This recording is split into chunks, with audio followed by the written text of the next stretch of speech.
সিঙ্গুরের এই পবিত্র ভূমিকে আমার প্রণাম। বিহারে যেমন জঙ্গল রাজ্যের অবসান ঘটেছে, তেমনি এখানেও এর অবসান খুবই দরকার। চতুর্দিকে চুরি, জোচ্চুরি, চাকরি চুরি। কিন্তু মমতা ব্যানার্জির সরকার এই কেন্দ্রীয় প্রকল্পগুলোর সুবিধে সাধারণ মানুষের কাছে পৌঁছতে দেয় না। আর ये भी मोदी की गारंटी है। পশ্চিমবঙ্গে দুষ্কৃতী এবং পুলিশ সবাই এক। একমাত্র এই মমতার আমলে দেখছি। সিঙ্গুরের শিল্প হবেই হবেই হবে। আপনারই তো চাকর বাকর বসে আছে সব, তাদের বলুন না 58 লক্ষের মধ্যে কটা ঘুষপেটিয়ার নাম পেয়েছে। দিদিমণি 15 বছরে ভিখারি করে দিয়েছেন। আটটা পরে বেরোবে না, কেন বেরোবে না? এমনকি বিজেপির বর্তমান ডিফেন্স মিনিস্টার রাজনাথ সিংও ওই সময় মমতা ব্যানার্জিকে এই আন্দোলনে সাপোর্ট করেছিলেন। বালি চুরি, কয়লা চুরি, আবার নতুন করে দেখুন আবার ফাইল চুরি। টাটা বিদায়ের প্রায় 18 বছর পর সিঙ্গুরে প্রধানমন্ত্রী মোদিজি প্রথম সভা করলেন। চারিদিকে উপচে পড়বার মতো ভিড় ছিল। সাধারণ মানুষ প্রচণ্ড আবেগপ্রবণ হয়ে দৌড়ে যান মোদিজিকে দেখবার কারণে। মালদার পর সিঙ্গুরের সভা থেকে আসল পরিবর্তনের ডাক দিলেন প্রধানমন্ত্রী মোদিজি। তিনি বলেন, পশ্চিমবঙ্গের মানুষ পরিবর্তন চাইছে। প্রায় 15 বছরের মহা জঙ্গল রাজের পরিবর্তন চাইছে এখানকার মানুষ। বিহারে যেমন জঙ্গল রাজের অবসান ঘটেছে, তেমনি এখানেও এর অবসান খুবই দরকার। সিঙ্গুরের এই পবিত্র ভূমিকে আমার প্রণাম। মোদিজি বলেন, পশ্চিমবঙ্গের সেবা করাই আমার আসল উদ্দেশ্য এবং লক্ষ্য। কিন্তু মমতা ব্যানার্জির সরকার এই কেন্দ্রীয় প্রকল্পগুলোর সুবিধে সাধারণ মানুষের কাছে পৌঁছতে দেয় না। রাজ্যবাসীর সাথে এক কথায় শত্রুতা করছেন তৃণমূল সরকার। टीएमसी सरकार केंद्र सरकार की योजनाओं को आप तक ठीक से पहुंचने ही नहीं देती। अगर इनको मोदी से परेशानी है ये तो मैं समझ सकता हूं, लेकिन टीएमसी तो बंगाल के लोगों से अपनी दुश्मनी निकाल रही है। তৃণমূল সরকার গরিবদের উন্নয়নে বাধা দিচ্ছে, কিন্তু ভোটাররা এখন জেগে উঠেছে। তৃণমূল এর সাজা পাবেই, সভা থেকে বললেন নরেন্দ্র মোদীজি। এ প্রসঙ্গে তিনি বলেন, দিল্লিতে ঠিক একই রকম ভাবে স্বৈরাচারী একজন সরকার ছিল, যিনি কেন্দ্রীয় প্রকল্পগুলোকে লাগু হতে দিতেন না। তাই ওখানকার মানুষ সরকারকে ক্ষমতাচ্যুত করেছে। এখন আয়ুষ্মান ভারত সহ সমস্ত কেন্দ্রীয় প্রকল্পের সুযোগ সুবিধা দিল্লিবাসীরা পাচ্ছে। दिल्ली में भी एक ऐसी ही सरकार थी जो केंद्र की योजनाओं को लागू नहीं होने देती थी, इसलिए दिल्ली की जनता ने उनको सत्ता से बाहर का रास्ता दिखा दिया। আইন শৃঙ্খলার উন্নতি হলেই পশ্চিমবঙ্গে শিল্প আসবে। পশ্চিমবঙ্গে দুষ্কৃতী এবং পুলিশ সবাই এক। বিজেপি পশ্চিমবঙ্গে এলে সবার প্রথম এই সিন্ডিকেট রাজগুলোকেই খতম করবে, এটা মোদির গ্যারান্টি। সিঙ্গুরের সভা থেকে তৃণমূলকে উদ্দেশ্য করে এই কথাগুলি মোদিজি বলেন। आपको भी पता है कि यहाँ हर चीज पर सिंडिकेट टैक्स लगाया जाता है। इस माफियावाद को भाजपा सरकार ही खत्म करेगी और ये भी मोदी की गारंटी है। দেশের নিরাপত্তা নিয়েও খেলছে তৃণমূল সরকার। যেহেতু বাংলাদেশি রোহিঙ্গারা তৃণমূলের ভোট ব্যাংক, তাই এদের যে কোনো মূল্যে বাঁচাতে চাইছে তৃণমূল।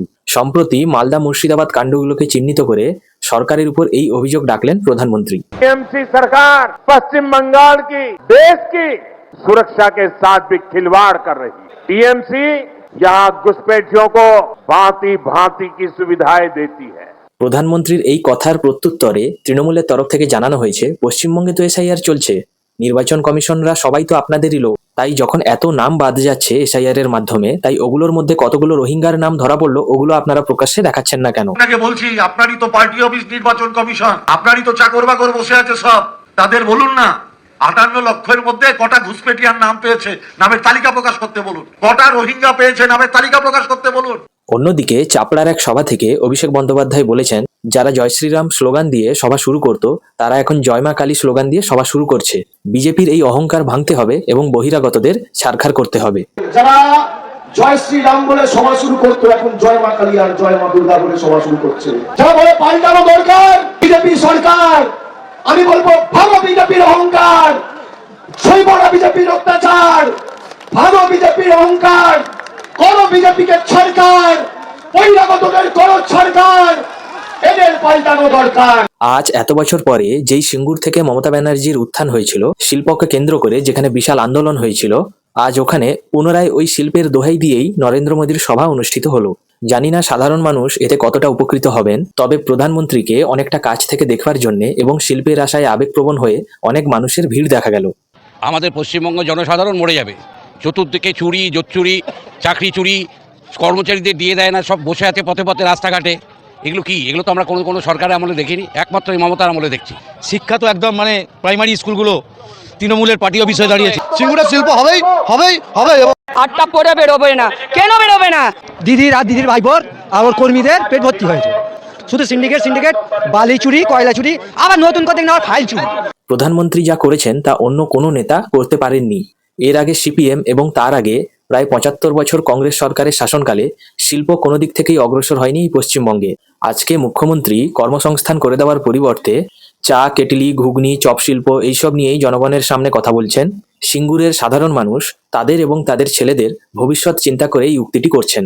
দিদিমণিকে বিদায় দেওয়া হোক। কেন যা করছে আমাদের মোদী সাহেব, এরকম সারা ভারতবর্ষে আর কেউ কোনো প্রধানমন্ত্রী কেউ করে নাই। তার আগে কংগ্রেসও ছিল 74 বছর, কি করেছে বলুন? কিছু করেছে পশ্চিমবাংলা? তার পরিপ্রেক্ষিতে কংগ্রেসের মতো এই দিদিমণি এসেছেন, দিদিমণি 15 বছরে ভিখারি করে দিয়েছেন। এই টাটা কেন ওই সিঙ্গুরবাসীর লোককে থেকে সারা হুগলি জেলার লোককে ভিখারি বানিয়ে দিয়েছেন বলুন? আজ পশ্চিমবাংলা একটা শিল্প এনেছে। আজ তো দিদিমণি বলে যে আপনার ছেলেরা গ্র্যাজুয়েশন পাস করে আছে, তাদের বলুন কেল্লি কিনে দিতে, চা করবে মাঠে, নিজের রাস্তাঘাটে বিক্রি করবে। কিন্তু আমার একটা কথা হলো, আজকে 20 বছর পর বিজেপির তরফ থেকে সিঙ্গুরে এই শিল্প ফেরানো নিয়ে একটা মেগা সভা হলো। কিন্তু এই শিল্পের বিরোধিতা করে যখন মমতা ব্যানার্জি একসময় আন্দোলন করেছিলেন, তখন মমতা ব্যানার্জির পাশে এরকম অনেক ব্যক্তি ছিলেন যারা একসময় তৃণমূলে ছিল, এখন তারা বিজেপিতে এসেছে। এমনকি বিজেপির বর্তমান ডিফেন্স মিনিস্টার রাজনাথ সিংও ওই সময় মমতা ব্যানার্জিকে এই আন্দোলনে সাপোর্ট করেছিলেন। আর আজকে আবার বিজেপি নিজেই বলছে এই মমতা ব্যানার্জির জন্যই এখানে শিল্প আসেনি। এই 20 বছরে বাংলার মানুষ তবে কি পেল? এর উত্তর যদি জানা থাকে আপনারা কমেন্ট বক্সে অবশ্যই জানাবেন। আর এরকম ডিটেলস আপডেট পেতে আমার চ্যানেলটিকে অবশ্যই সাবস্ক্রাইব করুন। ধন্যবাদ।